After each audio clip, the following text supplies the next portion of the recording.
Bon, chose promise, chose due, on se retrouve sur ce deuxième volet, sur ce comparatif GS Panamérica, toujours avec Matt. Cette fois, c'est cool. Salut, ça va? Non mais j'avais envie de laisser ce moment. Non mais parce que c'est cool en fait, on a passé des bons moments sur ce comparatif et en particulier sur la route. Ah ouais. Sur la route c'était quand même top. Ah, les virages, les cols, le paysage, il y a trop de choses à gérer là.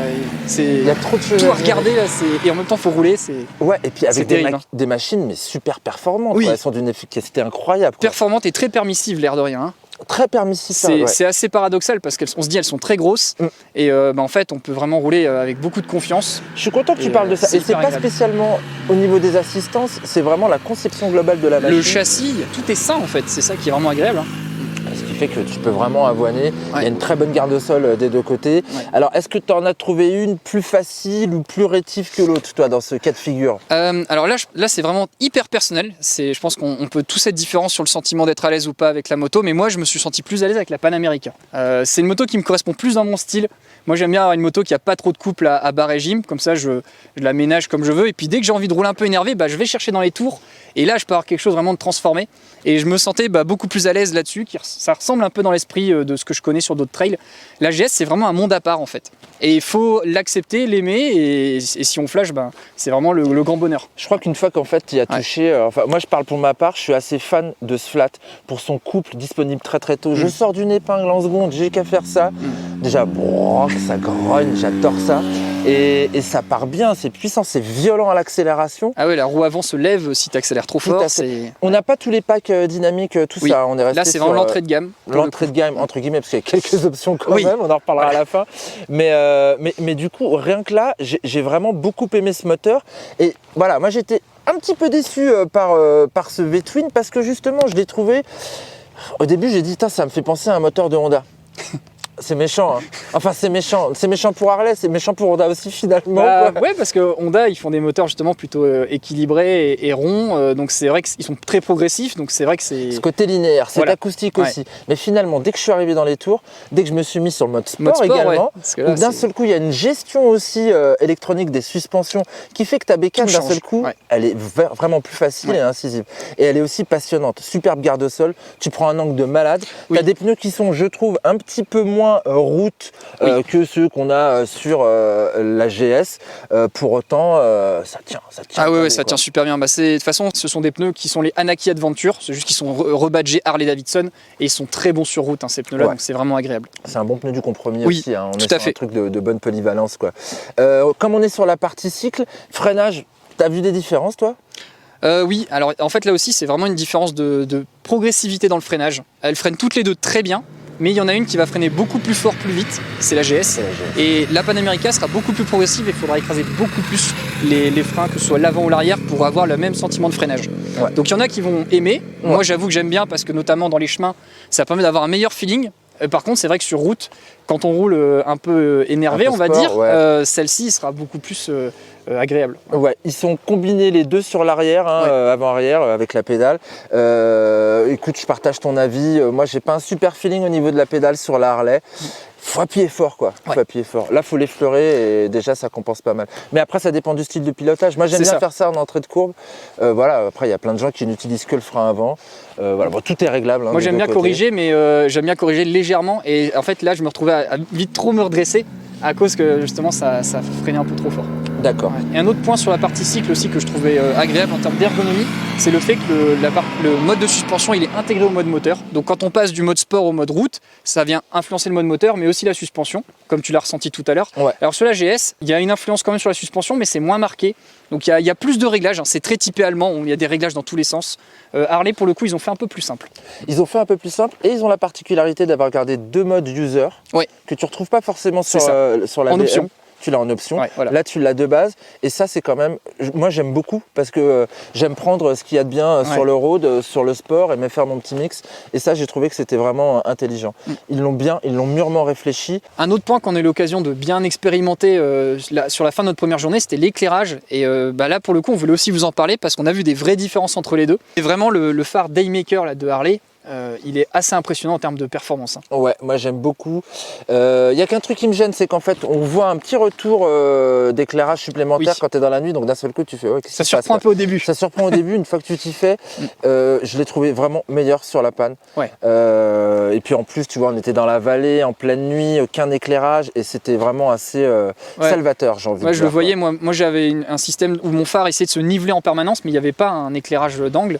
Et même l'éclairage d'angle que j'avais testé sur la GSA l'année dernière, il n'était pas aussi puissant que celui-ci.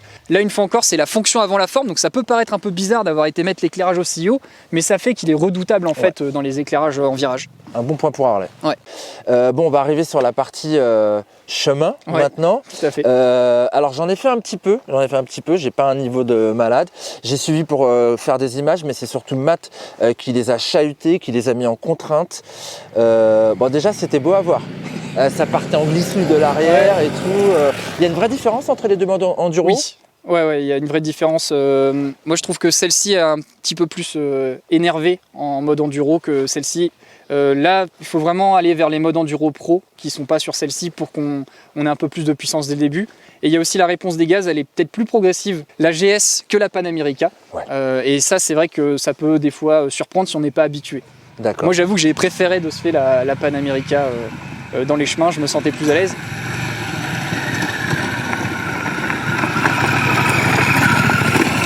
Mais une fois encore, c'est parce que je suis pas un GSiste confirmé, je n'en fais pas de.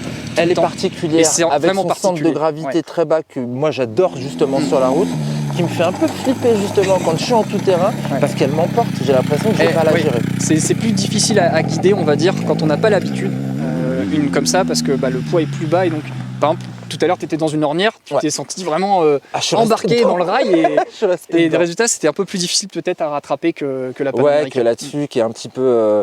l'histoire des débattements, est-ce que ça compte pour beaucoup? Il n'y a pas beaucoup de différence en vérité. Non, pareil. Pratiquement, on est à 190 mm à l'avant pour les deux et 200 mm à l'arrière pour la GS.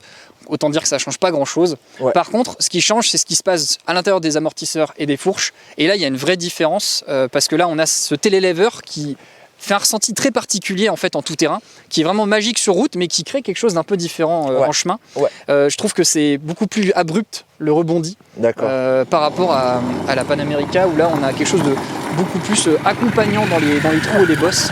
J'ai trouvé ça plus agréable sur la Panamerica. Je retrouve un système classique, alors que là le télélever, le principe c'est que ça pousse toujours la roue vers l'avant, donc c'est vrai que ça doit faire un feeling. Bon, en tout cas, pour il y a des gens qui font des trucs extraordinaires avec des GS.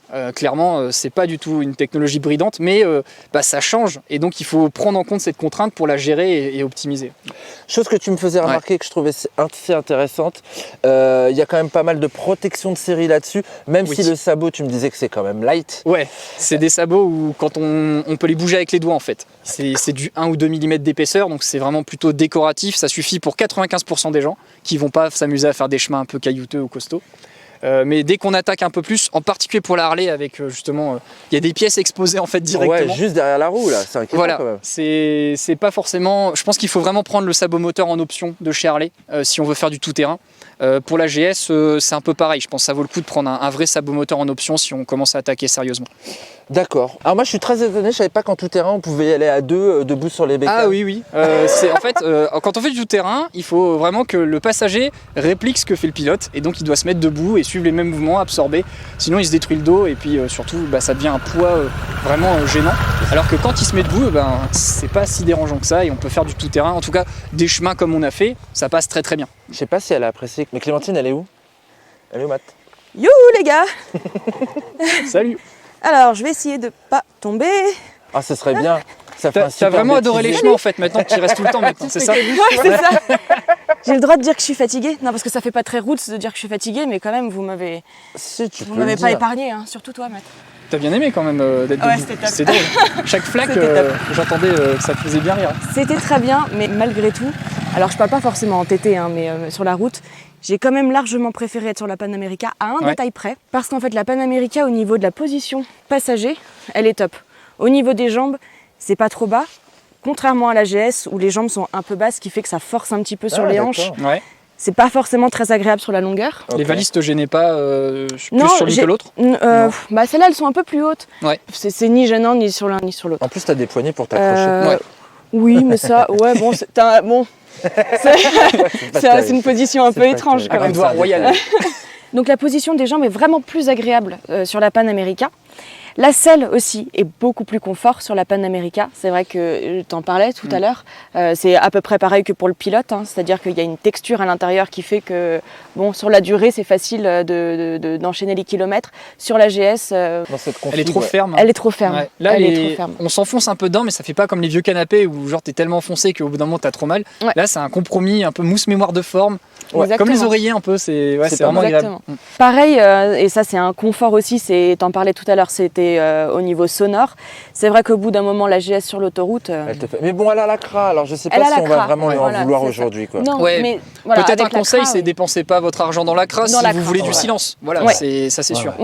Achetez-vous plus de dépenses d'équipement. Mais ce que tu notais en particulier sur celle-ci, c'est que tu avais plus de place aussi. Là, en fait, il y a vraiment une chose sur la GS qui se passe avec le pilote, c'est qu'on est collé. On est vraiment très très collé. Sur la GS, j'étais derrière toi, j'avais mon casque dans ton casque. D'accord. Et donc c'est vrai que dans les routes de montagne, bon sur l'autoroute je me calais un peu comme ça et puis j'attendais, mais sur les routes de montagne en fait à chaque fois qu'il y avait des virages c'était assez contraignant de devoir me déplacer à gauche ou à droite pour pas te rentrer dedans, alors que sur la Panamerica, que ce soit derrière toi Mehdi ou derrière toi Matt, il y avait voilà de l'espace, ce qui fait que déjà pour apprécier les paysages et les balades c'est quand même plus sympa de pouvoir avoir un peu de recul pour voir les paysages plutôt que de voir une marque de casque en plein dans le... Voilà, Shark. Donc en revanche il y a un point que j'accorde à la GS par rapport à la Panamerica, c'est la protection. Parce que la GS, j'étais complètement protégée. Alors, effectivement, peut-être aussi dû à la proximité avec le pilote. Du coup, plus proche. Forcément, plus de protection au vent de se fait grâce à ça. Mais le fameux retour d'air là, qui te pousse un peu vers l'avant, qui est très très présent sur la Panamerica. Sur tous les réglages de bulles. Vous n'avez pas trouvé un petit réglage? Si, il y avait un intermédiaire qui était légèrement mieux, mais le légèrement mieux de la Panamerica ne vaut pas la GS. Et effectivement, là, il y avait quand même une sensation sur l'autoroute de se faire un petit peu boxer par Mike Tyson quand il y avait un peu de vent sur les côtés. Et on en a eu pas mal du vent. Et on en a eu pas mal. C'est clair. Donc voilà. Donc, personnellement, oui, j'ai préféré la Panamerica outre ce petit. On lui met une bulle haute au final et c'est peut-être réglé quoi. Ça c'est le verdict de Clémentine. Clémentine préfère la Panamerica. Matt, tu préfères laquelle? Tu repars avec laquelle? C'est le bilan là. À budget équivalent. Alors attends, le budget, on lance le budget maintenant? Bah disons que je pense que ça a une importance parce que. Ça a une importance. Clairement, si vous n'avez pas de limite de budget. Je pense que la GS, elle reste encore la reine incontestée, mais c'est au prix de plusieurs milliers d'euros supplémentaires à devoir mettre pour avoir quelque chose d'à peu près similaire en termes d'équipement, de confort. Donc c'est vrai que ça vient vachement influencer le choix, mais à budget équivalent, clairement, moi je pars sur la Panamerica. La version spéciale, parce que vraiment je trouve que ces suspensions électroniques, elles apportent un vrai plus. Ouais, t'as raison. Là, ta spéciale, elle est à 18 990. Donc elle est un petit peu plus chère que la GS standard, à 18 100. Sauf que si tu la prends pas en spécial, en version standard, tu as 15 990 balles pour la Panamerica. Ils ont fait fort là. Bah oui, surtout que la GS, en fait, à ce prix-là, il n'y a pas grand-chose dessus. C'est ça le truc, c'est que c'est la politique de la marque. Elle aime bien proposer des packs pour proposer quelque chose d'agréable. Et qu'on ne va pas se le cacher, il n'y a personne qui achète une moto BMW GS sans équipement. Et résultat, on passe les 20 000. On passe les 20 000 assez facilement. Alors que là, le bol de sangria, tu le décroches à 18. Voilà, et tu es vraiment sur une bécane complète. Il n'y a pas encore énormément d'options sur le catalogue Harley-Davidson. Disons que c'est beaucoup d'options tout terrain. Par rapport, c'est beaucoup d'options pour les chemins. Si on fait que de la route, il n'y a pas grand-chose d'intéressant, à part peut-être les valises et la bulle haute. Mais pour le tout-terrain, par contre, ils ont développé un gros catalogue avec un gros sabot, une protection d'échappement, il y a un échappement Screaming Eagle si on veut, enfin il y a pas mal de choses, mais c'est vrai que ça va beaucoup plus vite. Et en termes d'accessoiristes aussi, ça aussi, parce que les gens aiment bien accessoiriser leur moto. Pour l'instant, ça reste assez pauvre sur la Panamerica parce qu'elle est toute neuve. Celle-ci, il y a des milliers d'accessoires qui existent, ça c'est clair. Toute neuve, nouveau chantier pour Harley. Question révision. Oui, ça aussi c'est un point quand même à prendre en compte. Pour les gros rouleurs, le fait que vous ayez une chaîne, ça peut des fois peut-être gêner ceux qui roulent beaucoup. Et aussi le fait que vous devez faire la révision tous les 8000 km. Là, c'est tous les 10 000. Il y a 2000 de différence. Voilà. Et au niveau des tarifs, j'ai un peu creusé aussi le sujet. Il faut savoir que les révisions sur les Harley-Davidson, on serait à peu près à un peu moins de 300 €. Oui, c'est ça. Et c'est toujours le même prix. Parce que là, il n'y a pas de jeu ou soupape à faire sur le moteur. Il est constant, il y a un système qui le recalibre tout le temps, pour faire très vulgariser. Et donc ça permet que le budget révision il soit tout le temps le même. Tu sais où tu t'engages. Alors que chez BM, tu sais où tu t'engages aussi. On n'est pas au même tarif. Voilà, c'est un peu plus cher, mais on va un peu moins souvent. Voilà, c'est ça. Il y a un choix. Moi, j'ai pas donné mon point de vue. Oui. Parce que vous êtes tous les deux partis là-dessus, moi je pars là-dessus. Ah oui. Voilà. En fait, j'adore le look. J'adore vraiment le look. Je suis désolé, hein, mais moi, le Hummer là en façade version trail, moi ça me parle. Là, on l'a en version noire. J'aime beaucoup le coloris kaki. On en parlait, Matt. Toi, t'es plus sur le coloris blanc et orange. Le blanc et orange. Qui claque. Mais là, franchement, j'avoue que je pars avec la GS. Parce que la GS, c'est la GS, bordel. T'es pas original. Et même au niveau suspension, parce que moi j'ai oublié de dire un truc par rapport aux suspensions. Alors que ce soit en TT, on l'a encore plus vu en TT, mais c'est vrai que c'est le cas aussi sur la route. Les aspérités, les bosses, les dodanes, les creux, les nids de poule. La Panamérica t'accompagne quand même, alors que la GS elle est cassante. Non mais tu sais quoi, j'étais en réglage dynamique aussi sur les suspattes, donc j'étais quand même un petit peu dur, il y a ça aussi. Ah oui. Parce que quand on a switché, qu'on a joué avec Matt, on arrivait à retrouver quand même un petit peu le même amorti, la même qualité dans le toucher de route sur les deux bécanes. D'accord. J'ai pas été sympa en fait. C'est parce que j'aime rouler vite avec cette meule. Non mais cette meule elle est vraiment, enfin voilà. On sait pourquoi ça reste quand même le best-seller. Par contre, quand même, c'est impressionnant ce qu'ils ont déjà réussi à proposer sur la première version de la Panamérica, et c'est le premier trail de leur vie parce que voilà les Harley où ils ont mis une petite suspension et où ils nous disent qu'ils ont fait du chemin il y a 50 ans, c'est pas du tout ça un trail de nos jours, et vraiment pour une première version c'est assez impressionnant ce qu'ils ont réussi à sortir. Et puis il y a un autre argument aussi que je trouve intéressant, c'est si vous voulez jouer la carte de l'originalité, parce que clairement là dans l'école on a vu que ça, des GS, mais que ça. Alors que ça, on n'en voyait pas. Et les gens étaient super interpellés et ils ont tous globalement trouvé ça sympa en vrai. C'est vrai qu'en photo, des fois, ça peut un peu surprendre, mais en vrai, l'attachement est beaucoup plus fort. Moi, j'ai envie de dire aux gens, allez la découvrir et essayez-la. D'autant plus si vous êtes... Alors, c'est pas du tout pour vendre de la Harley, on n'est pas là pour ça, les gars. C'est vraiment... Pour votre faut tout essayer de façon. Il faut vraiment y aller. Faut pas acheter une moto sur 3 vidéos que vous avez vues sur internet. Il faut aller essayer les motos et il faut vivre la sensation de se dire celle-là j'adore ou celle-là j'aime pas. Ça c'est vraiment hyper important. C'était super intéressant comme sujet. Mais peut-être que les gens ils ont un autre avis. Ah mais carrément. Et justement on aimerait bien savoir dans les commentaires si vous deviez choisir entre les deux. Donc si vous les avez essayés en tant qu'affaire, essayez de les tester avant de donner un avis, parce que pas que du look. Voilà, pas que du look. Bah, sur laquelle vous partiriez ou sur laquelle vous êtes parti si justement vous avez hésité entre les deux motos, ça nous intéresse et je pense que ça intéressera aussi beaucoup d'autres qui aimeraient avoir d'autres avis que juste les nôtres. Bon, c'est la fin de ce sujet qui était vraiment dense. On a bien bossé, bravo, c'était top, tous vos points de vue sont hyper intéressants. C'est bien cool. Je vous invite à retrouver ce comparatif sur Motoservice. Bon, on vous dit au revoir, c'est dans la bonne humeur tout ça. Ciao. N'hésitez pas à mettre des pouces et à vous abonner. À une prochaine.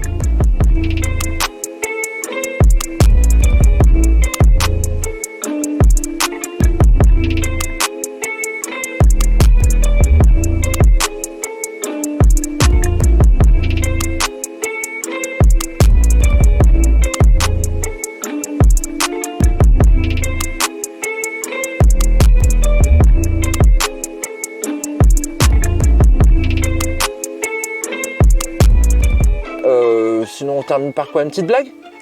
Une petite blague? Ouais, t'as pas une petite blagounette, non? Tu connais la blague du commissaire? Ouais, je la connais. Bref.